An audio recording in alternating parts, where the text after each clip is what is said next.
Welcome to the next episode of Decants with D. I am Dietmar Ostermann, and I am the regular guy from Long Island. Tonight, we are talking Oregon Pinot Noir. We are getting closer and closer and closer to Thanksgiving. Thanksgiving is a time of light red wine. Most people have turkey on Thanksgiving, and turkey and Pinot Noir goes together like nothing else. Also duck. In fact, the number one wine that comes to mind when you're talking about eating duck is a Pinot Noir.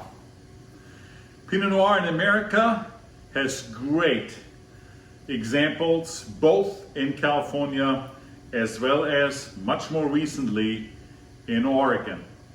So tonight we want to talk about Oregon Pinot Noir. So when people talk about Oregon Pinot Noir, the number one AVA that comes to mind is Willamette Valley. So the viticultural areas, as they are called, in Oregon are Willamette Valley, Umpqua Valley, Rogue Valley, and Chelan Mountains. Oregon's wine region started in the late 60s, early 70s, and it's minusculously small in comparison to California's winemaking operations, but 50% of all the wine made in Oregon is Pinot Noir. They specialize in Pinot Noir. The 1983 vintage was the best they had so far, and that really brought Oregon on the international wine map.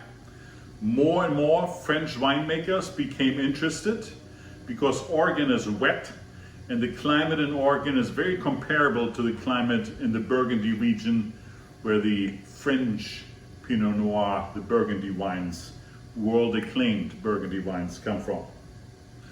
When you fly over to Portland, it's south of Portland, maybe half an hour, 45 minutes north of Eugene, about 50 to 100 miles inland from the Pacific Ocean. That's the Oregon wine region, and that is where particularly Willamette Valley is.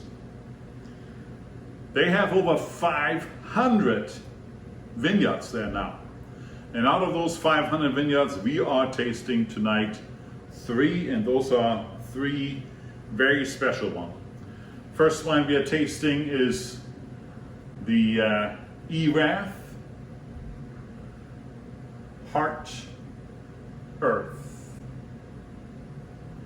Second wine we are tasting tonight is the Colene Clemens.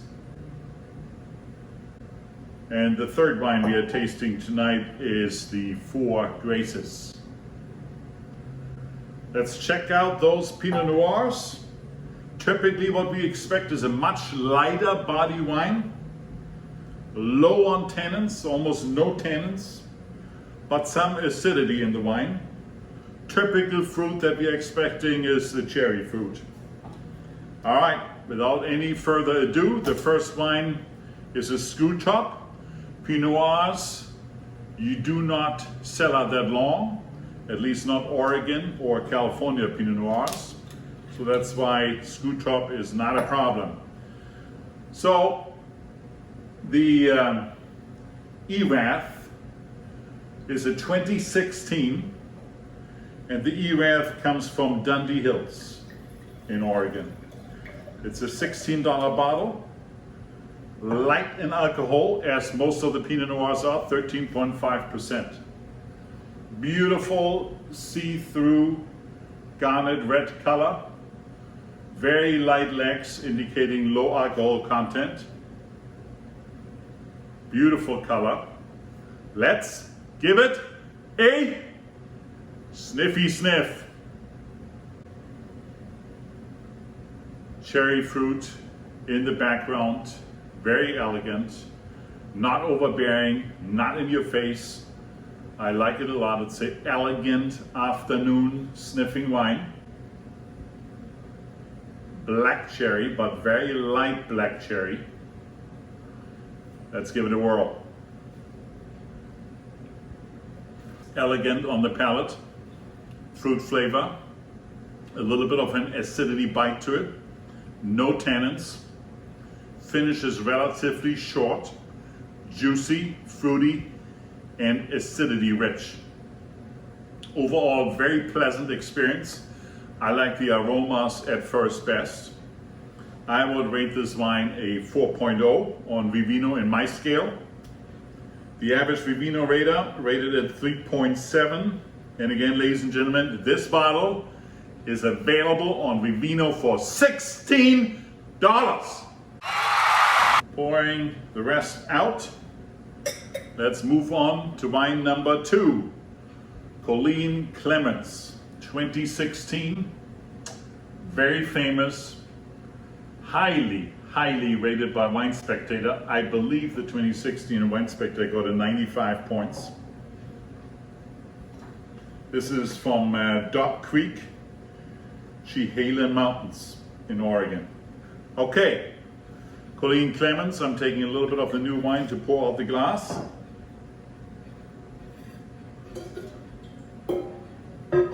Okay, bottle looks great.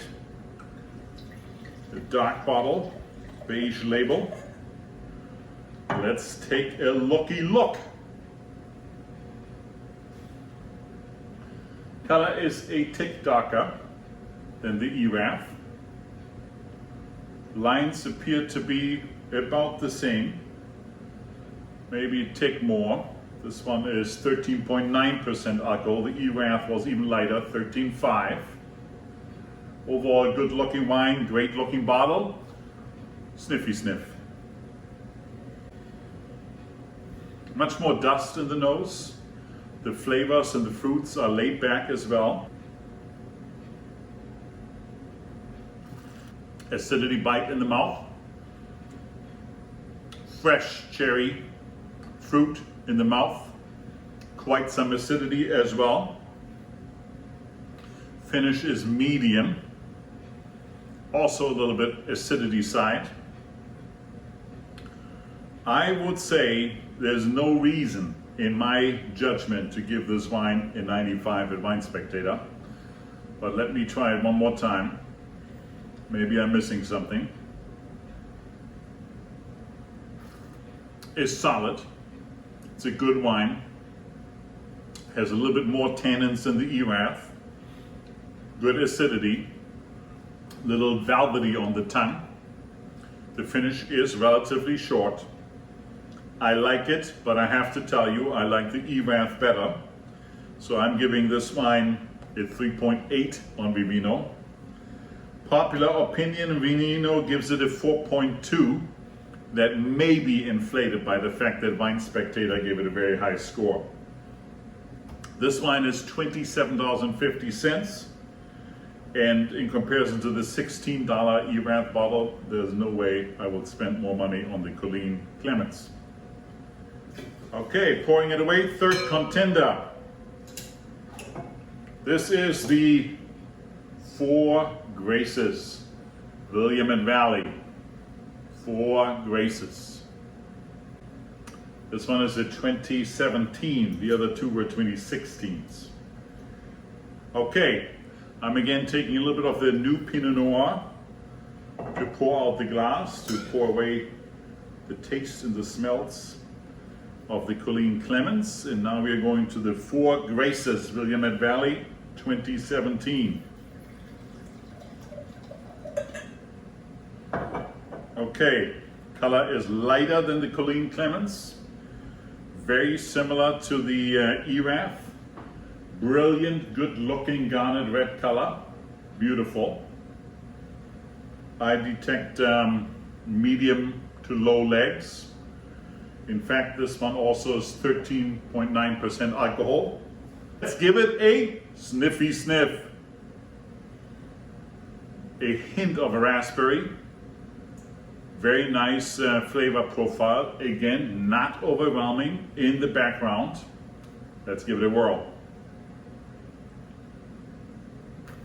Very even keeled. well balanced on the palate. A lot of cherry fruit, a little bit of strawberry fruit mixed in. Tiny bit of tannins, good tannins, indicating there's a little bit of aging profile to that wine, so it can age a little bit longer. The acidity is not as strong as the other two, so I like this wine a lot. A little dusty on the palate, but again in a good way. Lots of fruit. I would give this wine a 4.1, tick better than the Erath at 4.0. However, ladies and gentlemen, this wine is $29. That is almost double what the Erath is. And Vivino average rating 3.9, I have it a tick up from that. So in quintessence, if I take the price value in consideration, ladies and gentlemen, there is no choice other than to go with the Erath for $16, 4.0 rated by me on Vivino. Great wine, but all of those Pinot Noirs from Oregon are recommendable. If you didn't have so far Pinot Noirs from Oregon, try them out.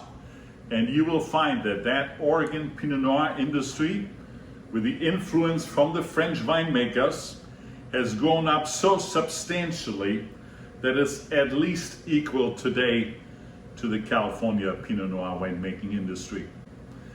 I see you next Sunday. If you like this show, over here, like it, over here, subscribe it. See you next Sunday. Cheers.